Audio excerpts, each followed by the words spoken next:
Welcome to Roll the Dice and All Things Gaming, where we discuss, well, all things gaming. Today's episode is what challenges you most as a player or a GM.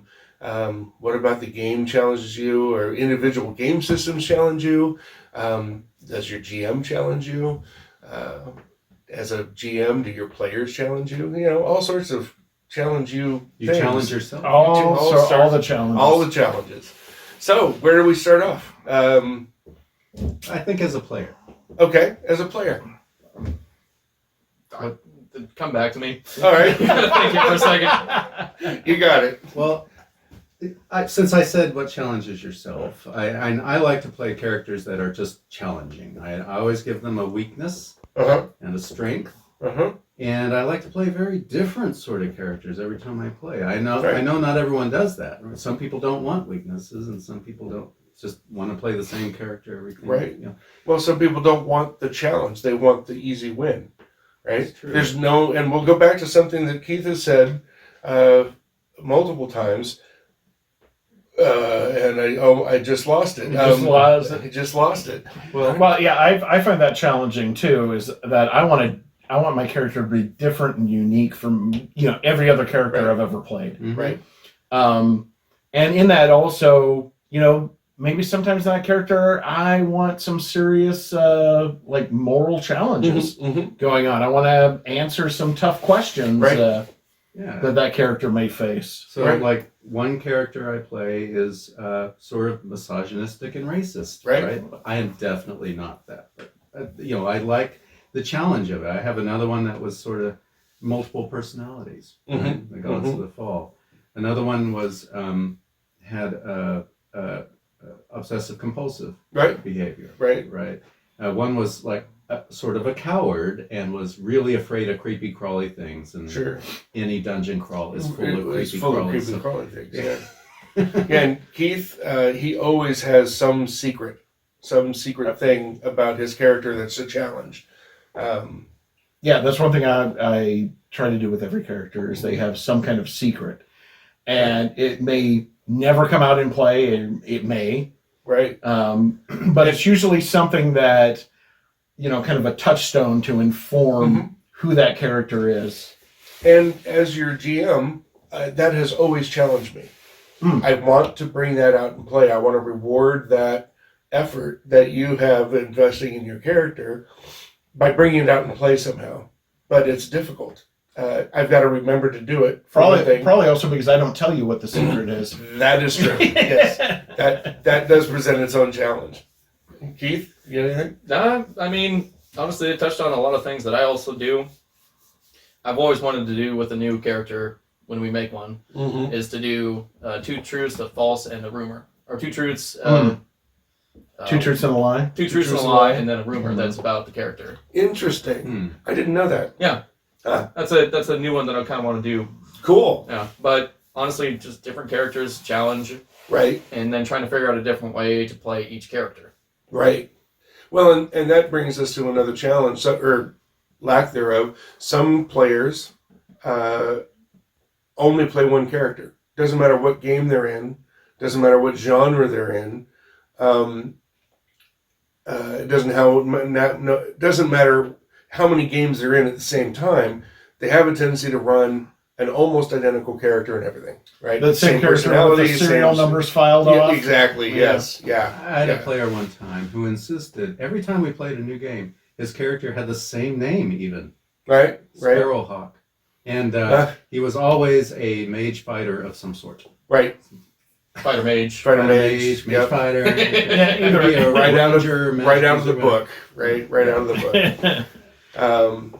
And you can, kind of look down on that or whatever as much as you want. But yeah, there's no bad, wrong, fun. Right. If that player's having fun with the same character over and over and over again, there's nothing wrong with that. Nope. In that, the challenge could be how do you make it real? How do you keep it new? And how do you keep it fresh? As a GM who's had many players like that over the last 42 years, it's really difficult to try and do something fresh and new for a character like that, right? you kind of know what you're getting into, which is reducing the challenge of the GM to run. It's like, okay, I know pretty much what this guy's going to be doing and how he's going to be doing it. I don't have to put thought into that, right? I already know it from the last 15 games we've run with. Well, maybe it was, but maybe it was fun for them to have the repetition. It's like watching the same favorite movie over and over. Or more than that, I think it's exploring more parts of that character. I kept trying to make Hand of Fate in various systems. Why? Because we never played one long enough for me to really feel what that character was about.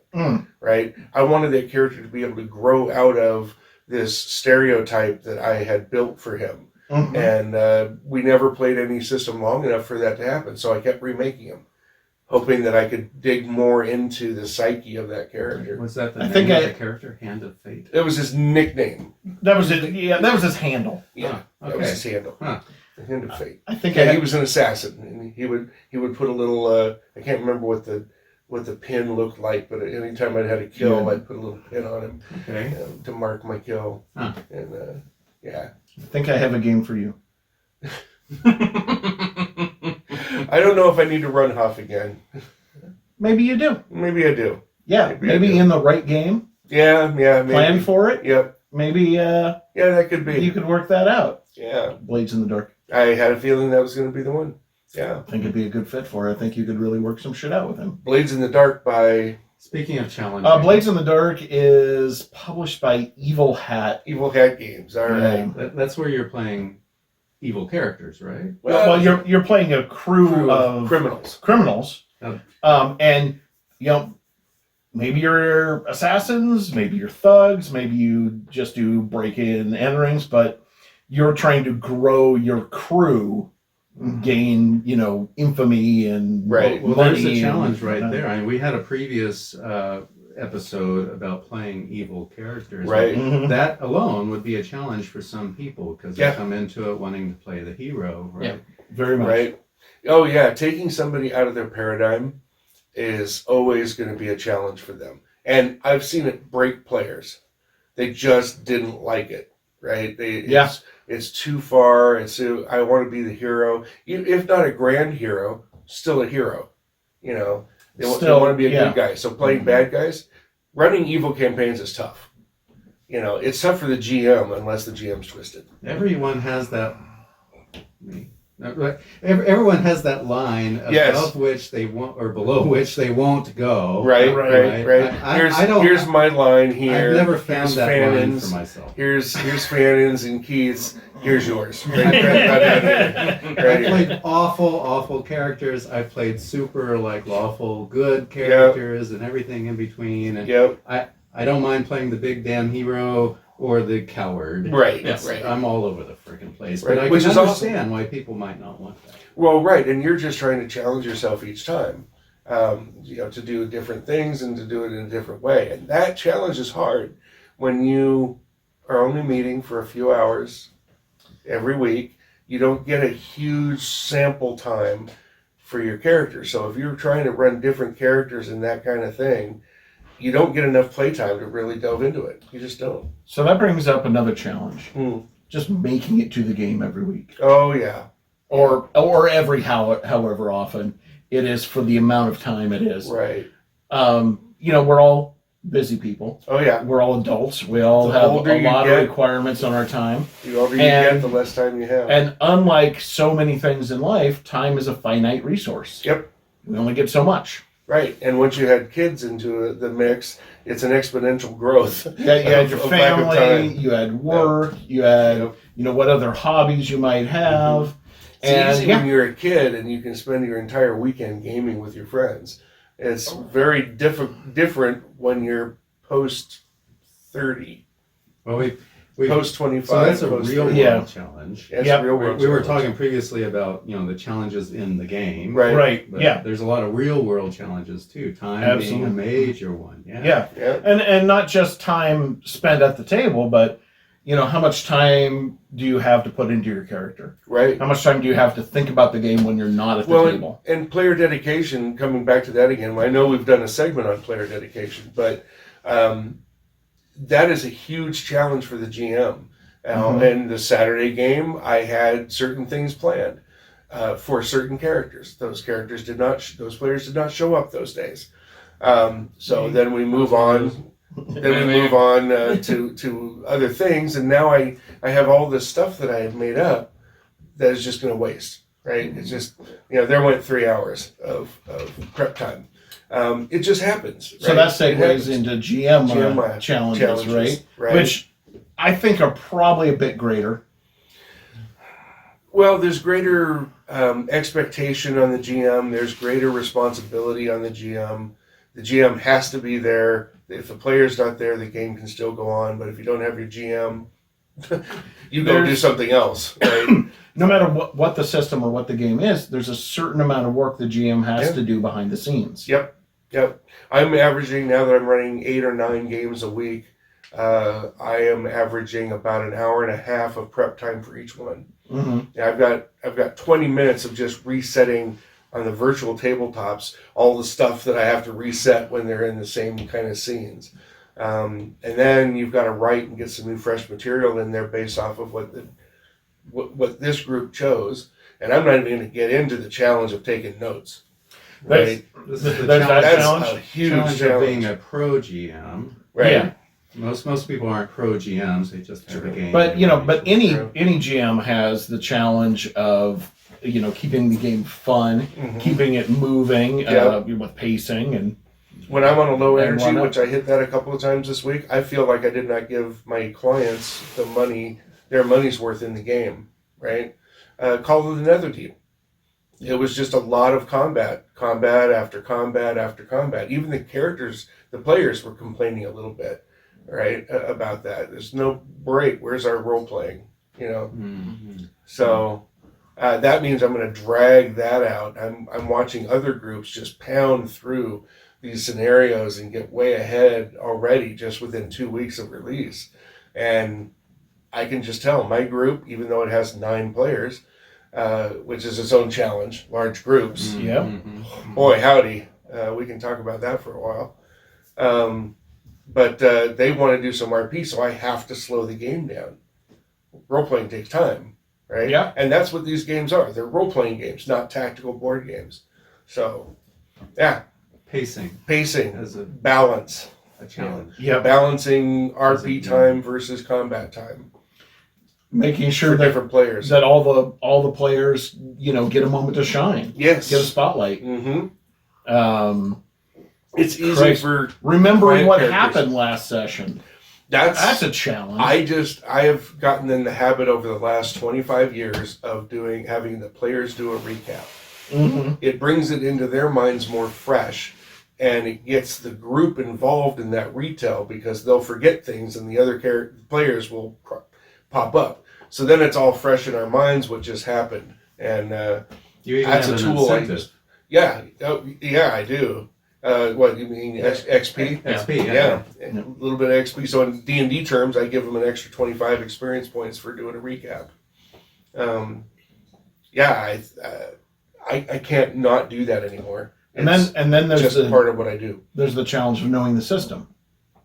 Yeah, oh yeah. A player may or may not have to know the system that they're playing in, but a GM really does have to have, maybe they don't need to know every little esoteric rule. They need to know where to look it up. They need to know where to look it up, and they need to be able to look it up fast. And they have to have the core down. Yep. They have to have the core and kind of the feel of how the system works. So technically the players don't need to know anything about that. They need to know what their character does, what do they need to roll, and how do the rolls work. Right. And other than that, Yeah, they don't really need to know the nitty gritty of it if the GM is on the ball. Well, this is why I haven't done Call of Cthulhu. I've been talking for over a year about running a Call of Cthulhu game.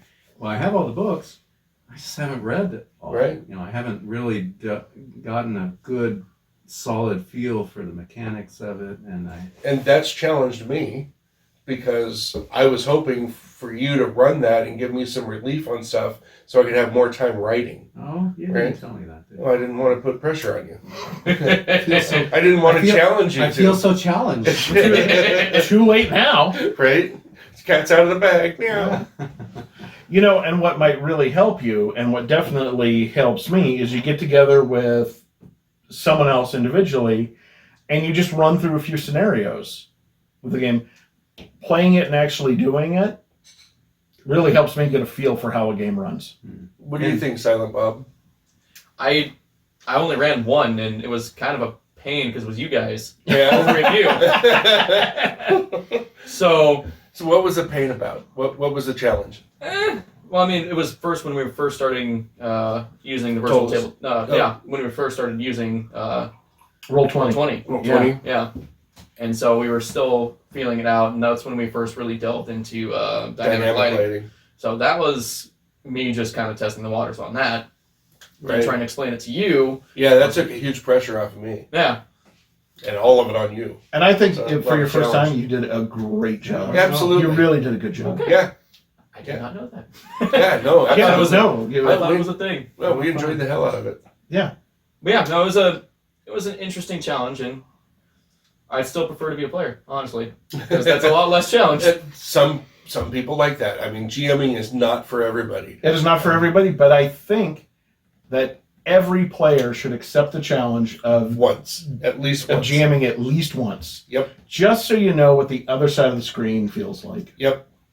Yep. I think that's a challenge I would put to every single player out there. Yeah. Run one game. Even if you never run a game again. Yep. After that. At Even if you least- don't complete that scenario. Yeah. Right? Right. Yeah. Run one.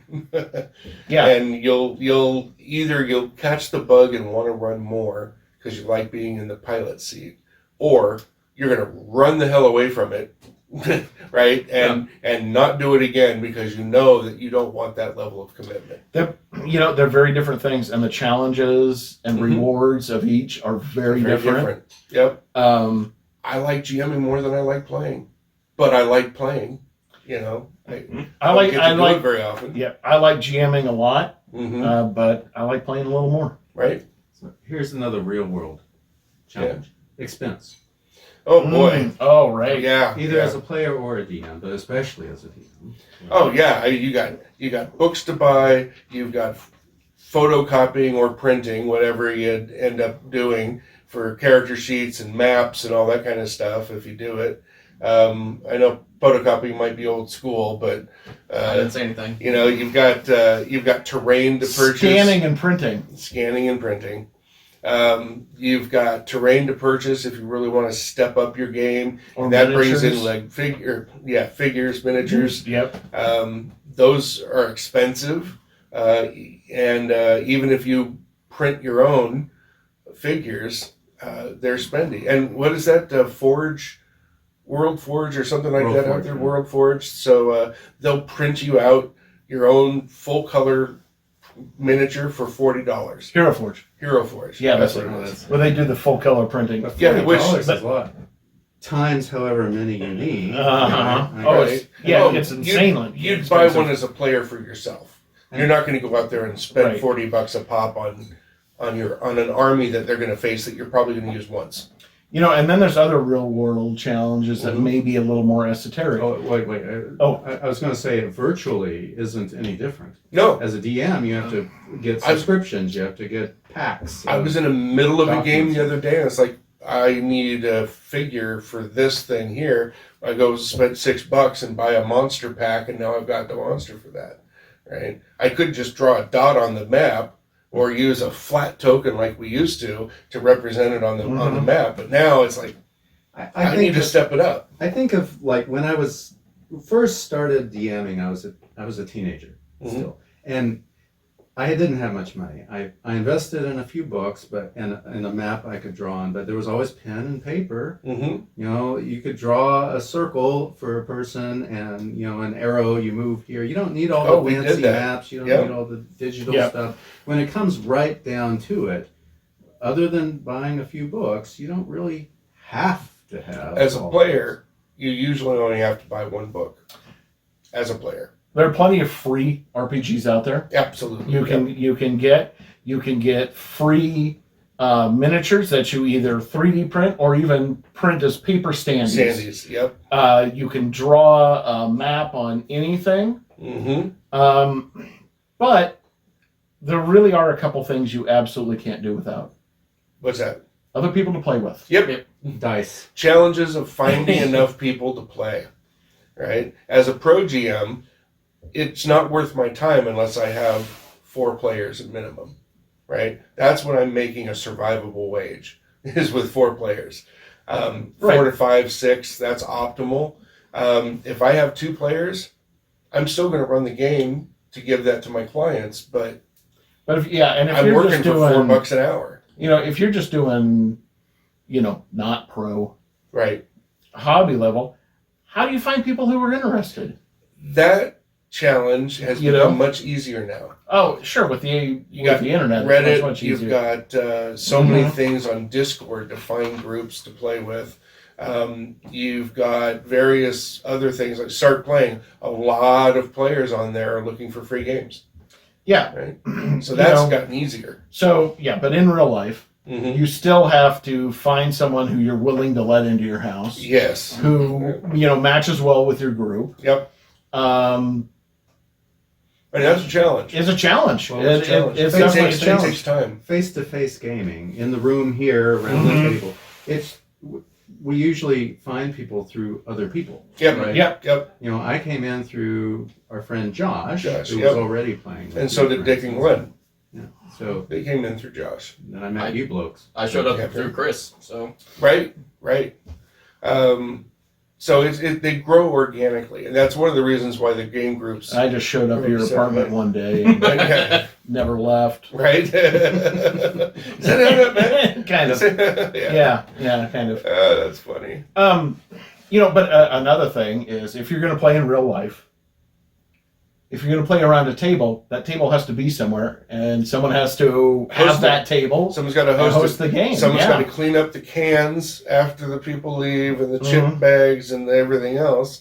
I used to feed everybody on a game night. That's kind of gone the way of the dodo. Of course, we haven't been getting together, but I haven't had the time before that to come home and make dinner. I'd make spaghetti for everybody or something like that. There's always pizza. There's always pizza. That's one of the reasons why the Calamar game screen has a pizza create your perfect pizza chart on the back for your players. Pizza and role playing just go together. They really do. They do. There's soda and So does role-playing. beer. So does beer. You order it, it shows up, you can keep playing. Well, yeah, but if you're going to do beer and alcohol, you've got to be playing a much more simple system.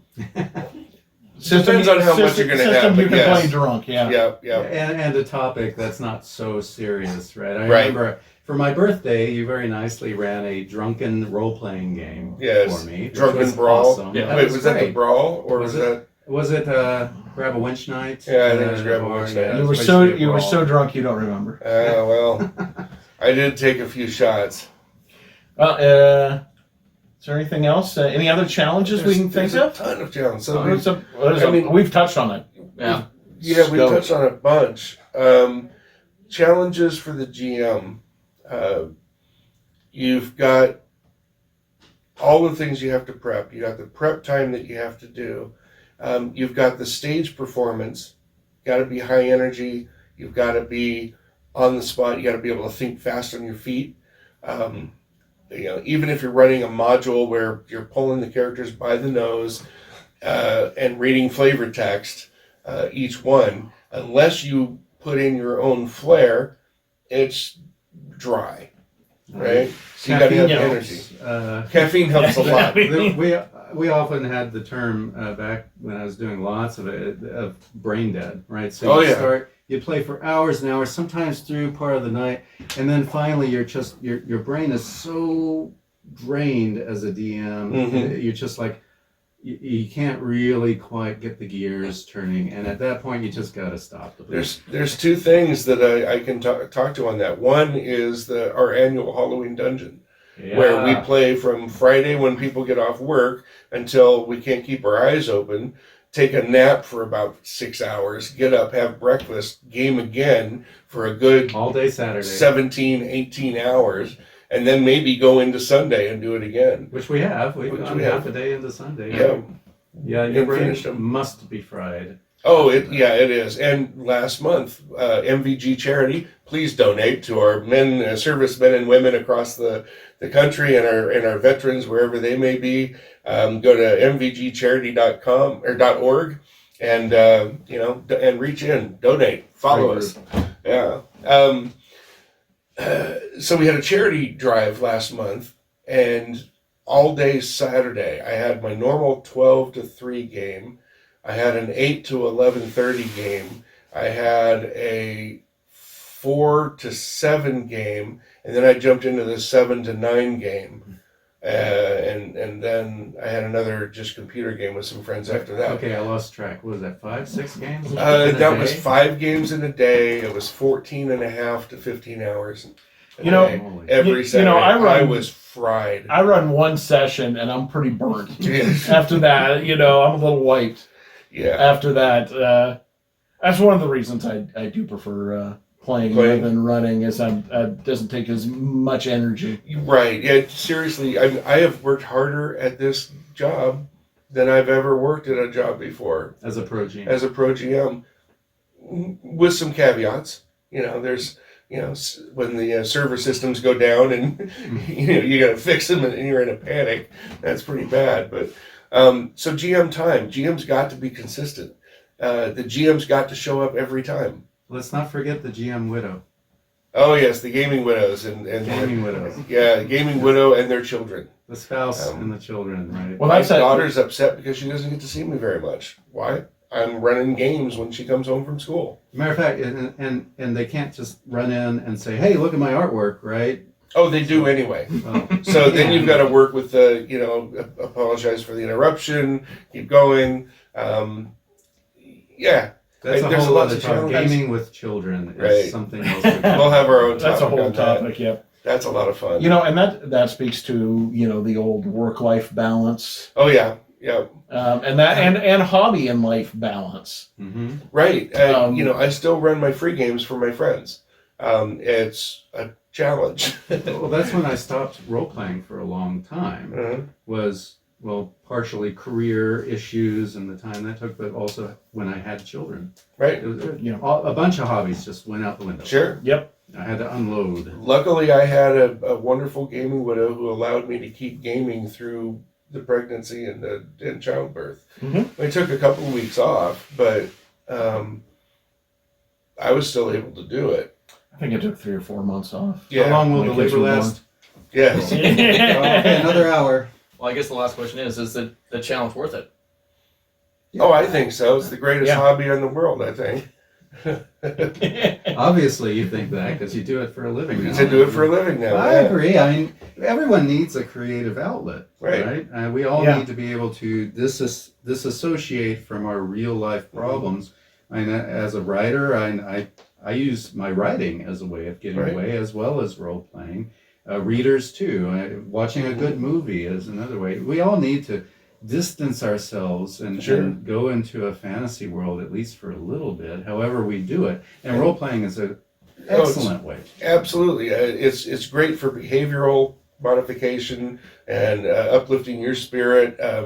I've got some guys who suffer from PTSD and depression related to it that have said, this game gives me the energy to get through several days. I've had a smile on my face for 3 days. I can't wait for the next session with you.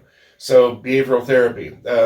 There's a group out there called Bodhana.org that they believe in childhood or children and adolescent behavioral counseling through gaming. Right. So there's a lot of things like this out there that use role-playing games to answer their challenges, right?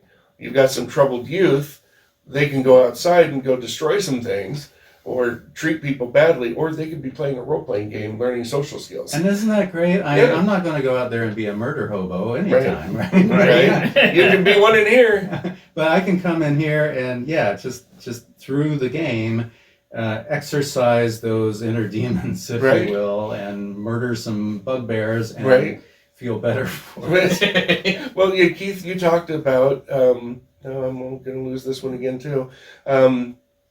Yep, it's gone. Never mind. You know, I Right. started gaming when I was 12, Mm-hmm. and I'm still at it, and Oh, I yeah. still love it, Yeah. and it's still, you know, for me, it is the most fun, rewarding thing. Sure.